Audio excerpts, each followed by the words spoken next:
nadisgrasya ang anak ko. Grabe, putol yung ano niya dito.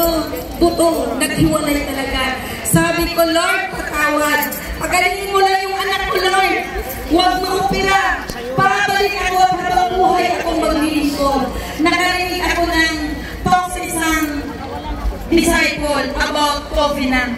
Pag nakipag-covenant pala tayo sa Diyos, huwag natin tingnan ang tao. Sirain man tayo sa tao, pero may Diyos na nagmamahal sa atin. Grabe! Last week, before mag-anniversary, pinatunayan ng Diyos kung gaano siya kabuti. Dinala namin sa orthopedic, pero inyo, nagdisgrasya na yung anak ko, nakauwi pa ng bahay, iniremit pa sa akin ang koleksyon ko.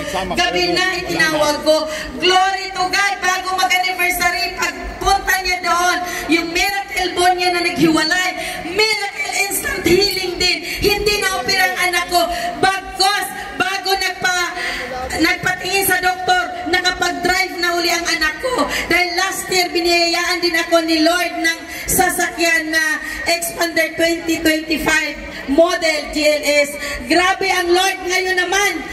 Dahil nakapag-drive siya before siya magpatingin sa doktor, pinakain niya kami, nakakuha po siya ng isang kontrata sa bahay. Milyon, sabi ko,